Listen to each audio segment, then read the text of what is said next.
سنگلاخ سرزمین پر جلا تھا، وہ چراغ جو مکے کی سنگلاخ سرزمین سے نکل کر مدینے کے گلی کوچوں میں جلا تھا، وہ چراغ جو مدینے کے گلی کوچوں سے نکل کر احد کے دامن سے نکل کر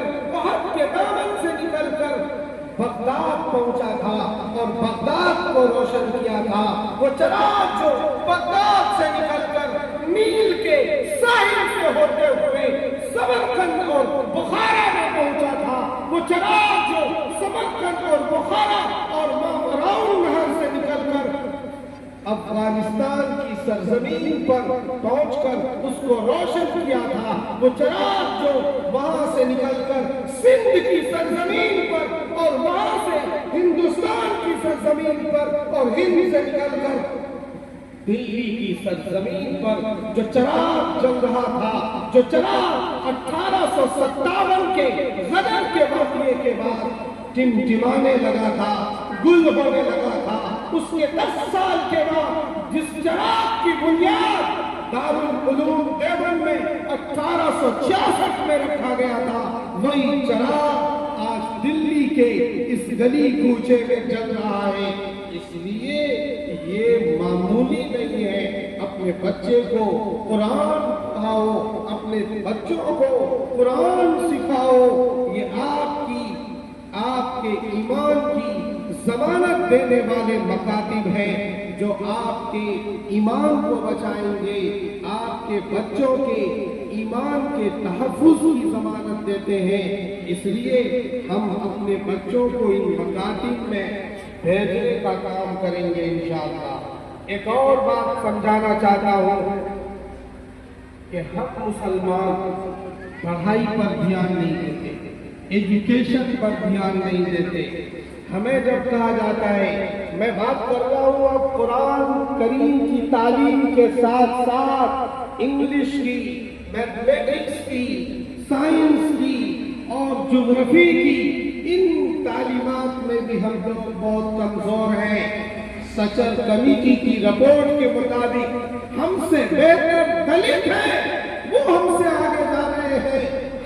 ہمارا لڑکا جب جوانی کی دہلیز پر قدم رکھتا ہے تو سب سے پہلے وہ کتابوں کے بیگ کو پھینکتا ہے اور پھر وہ آزاد ہو جاتا ہے۔ ہمارے پیرنٹس جو ہمارے بچوں کے پیرنٹس ہیں وہ بھی اس کو ڈیل نہیں کر پاتے، وہ ان کو گالی گفتار کرتے ہیں۔ اپنی اولاد کو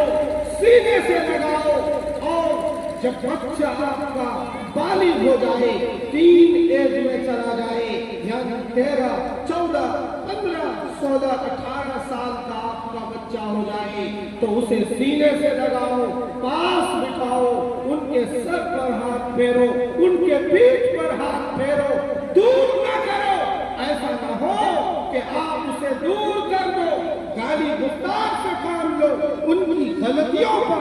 زیادہ اٹیک کرو، وہ بچہ آپ سے دور ہوتا چلا جائے گا۔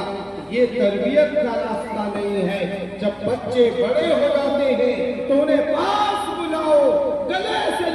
لگاؤ اور انہیں سمجھاؤ کہ بیٹا یہ بات سن لے کہ تیرا ٹارگیٹ ایجوکیشن ہے، تیرا ٹارگیٹ انجینئر بننا ہے، تیرا ٹارگیٹ ڈاکٹر بننا ہے، تیرا ٹارگیٹ عالم دین بننا ہے، تیرا ٹارگیٹ مفتی بننا ہے، تیرا ٹارگیٹ اچھی تعلیم حاصل کرنا ہے۔ کدھر جا رہا ہے، کدھر بہتتا چلا جا رہا ہے، اسے گلے سے لگاؤ۔ آج کل دوستی کا دور ہے، ہم ریسٹورنٹ پر دوستوں کے ساتھ بیٹھ کر بڑے لطف اڑاتے ہیں اور بڑا مزہ آتا ہے۔ میرے بھائیوں، اپنے بیٹے کے ساتھ بیٹھو، وہ جو 18 سال کا آپ کا بیٹا ہو چکا، وہ جو 20 سال کا آپ کا بیٹا ہو چکا، اسے ریسٹورنٹ پر بیٹھ کر ان سے بات کرو، بیٹا تیری شکایت مل رہی ہے، کدھر جا رہا ہے وہ دیکھو، رات بھی، دن بھی، صبح بھی، شام و سحر میں تیرے لیے پیسے کماتا ہوں، بیٹا کدھر جا رہا ہے، تم میرا نام کس فہرست میں لکھوانا چاہتے ہو۔ اس بیٹے کو سینے سے لگا کر انہیں اس بات کا عہد دلاؤ کہ بیٹا ایک ہی ٹارگیٹ ہے، ایجوکیشن میں کمال پیدا کرنا ہے۔ حالات یہ ہیں کہ بچے جوان ہوتے ہیں، اسے بریانی کے ٹھیلے پر لگا دیتے ہیں، فیکٹری گیرج میں لگا دیتے ہیں، کسی کمپنی میں لگا دیتے ہیں، کسی اور جگہ پر پیسے کمانے کے لیے لگا دیتے ہیں۔ آج کل بچے جوان ہو گئی دیکھتے کہ بھائی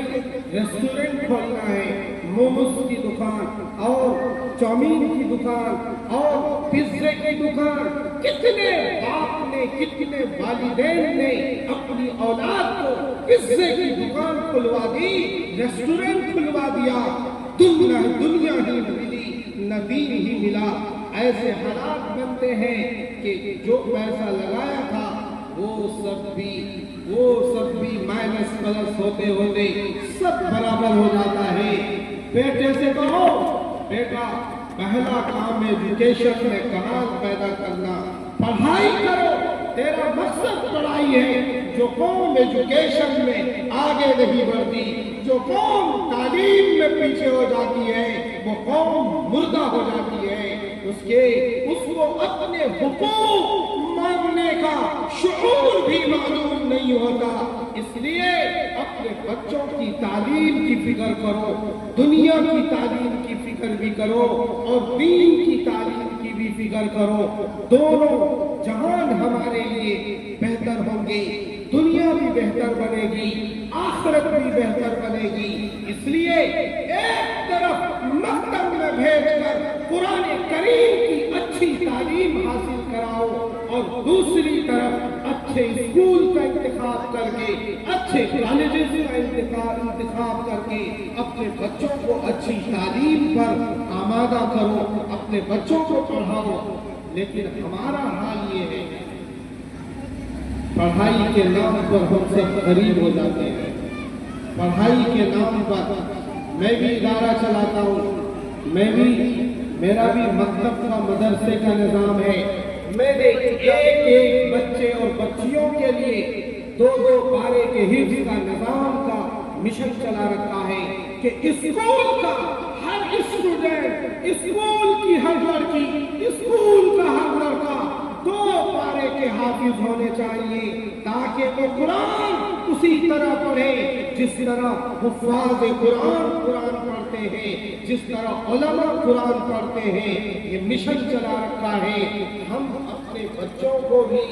ایک طرف مدرسے سے ایسی تعلیم حاصل کروائیں، مسجد میں بھیج کر یا مکتب میں بھیج کر اپنے بچوں کو ایسی تعلیم دینے کی کوشش کریں، اور دوسری طرف جب اسکول میں بچہ پڑھ رہا ہو تو اچھے اسکول کا انتخاب کریں۔ لیکن جب ہمارے سامنے لوگ آتے ہیں، ٹیوٹر کو دینے کے لیے پیسہ نہیں ہوتا، اگر کسی میتھمیٹکس کے ٹیوٹر نے 1000 روپے فیس کا مطالبہ کر لیا، بھائی نہیں، فلاں گلی میں تو 700 روپے لیتے ہیں، 500 روپے لیتے ہیں۔ اس طرح ہم سودا کرتے ہیں اور اچھے ٹیچر کا انتخاب ہم نہیں کر پاتے، جس سے ہمارے بچے ضائع ہو جاتے ہیں۔ میرے عزیزوں، دوستوں، بزرگوں، اپنے بچوں کے لیے اچھے ٹیچر کا انتخاب کرو۔